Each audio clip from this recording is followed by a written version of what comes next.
Mayong gabi sa tanan. Kumusta ang lahat?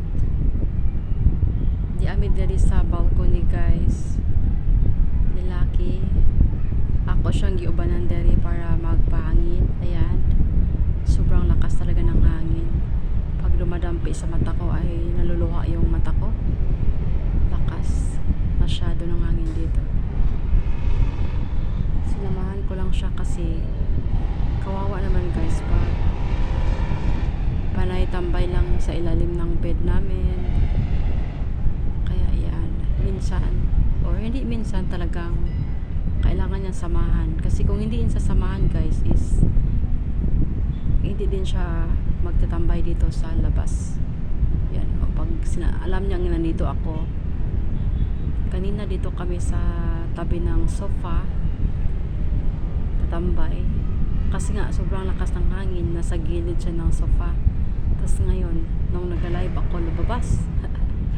Biglang dumating yung driver, nag-iingay. O ngayon, lumabas. Yung tinawag ko na, come here. Ayan, bumalik naman siya. Parang may ano guys yung phone ko. Parang may dot. Di ko maintindihan kung ano yan. So, ayan yung natin sa outside. It's so windy. Dito ako nakapoint guys sa tapat ng BGC. Ayan. Ay, BGC EDSA. Ayan.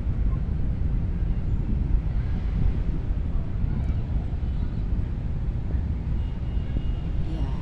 Ganyan lang yung makikita dito. Pag bago ka pala talaga makatira sa mga ganitong lugar guys is talaga lungkot, mingaw kasi nga ganito lang yung makikita mo lang kung lalabas ka sa balcony.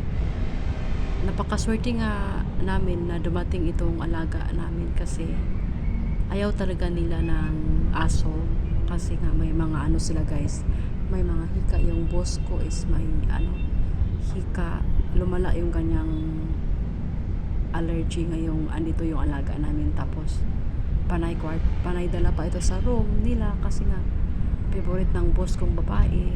Kaya everyday talaga ako nagbabacuum. Kung dati guys, okay lang na walis, magwawalis ako. Tapos mop. Ngayon hindi na pwede talagang vacuum na talaga ang lahat. Halos nga guys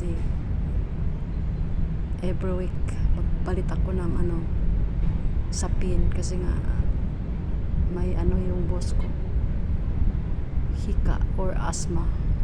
Yan. Ako din nung tumanda ako guys, nagkaroon din ako ng asthma. Kaya may din ako maintenance na alerta. If needed, mag-inom ako. Everyday talaga yan. Pero hindi naman pwedeng dapat sanayin. Sa ngayon, okay lang na ganun kasi nga andito pa ako. Sila naman nag-provide ng mga gamot or kung anong kailangan namin bilhin. Pero what if kung nasa bukid na nang ibibili ko. Kaya hindi dapat na nasanayin yung sarili ko sa mga ganyan. Kaya kung kahit nagsumpong yung allergy ko guys, tulo na yung sipon ko, kung kaya kong tiisin, hindi ako nag-inom ng ng alerta. Pero ngayon talaga is lalong masama. Nag-recall gin pa ako guys, nag-alerta pa kasi nga parang parang lumala siya. Si ate is nagpabili ng ng spray. Natakot sa putok. May spray si ate na malakas talaga guys, tag 1,000 plus yung isa ng spray niya. Hindi talaga pang ordinary kasi nga 1,000 plus, mahal na yun. Para sa akin mahal na yun. 1.8 yata or 1.6 ganyan, mahal na yun. So nagpabili sa ate kahapon. Ako naman, hindi naman ako ganyan, kaya hindi naman gaano malala yung ko. Paano kasi panay akong nito, laro, panay kiss.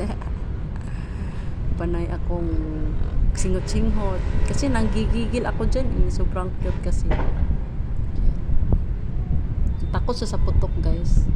Nung pala kwento ko sa inyo nung nung 3 weeks ago ba yun, mayroong fireworks dito sa Rockwell.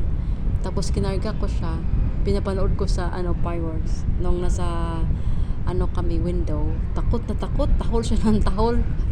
Kahit kinarga ko, tapos nagkisi-kisi pa siya kay gusto niyang bababa para magtago sa ilalim ng bed. Hindi ko siya pinakawalan. Pinapanood ko talaga sa sa putok, sa malapit lang sa amin. Pinapanood ko talaga sa kanya. Galit na galit siya. Tapos nanginginig. Buti ka mo hindi napaihi kasi nga takot nga siya. Tapos tuwing tuwing labas ng fireworks sa magaganda, nakatingin naman siya pero takot. Parang bata, takot talaga. Kakaawa tingnan pero kailangan sa masanay. Kasi nga malapit na yung Pasko. At saka New Year, maraming putukan diyan.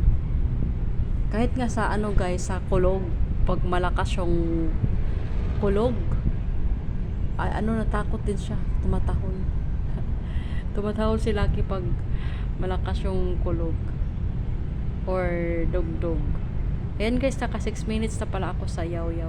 Sipag-sipag ko talaga mag-yaw-yaw. Yan o. Pakita ko sa inyo yung ilaw yan dyan guys. Sobrang dirty na 1 year na yan hindi nalinis ng electrician.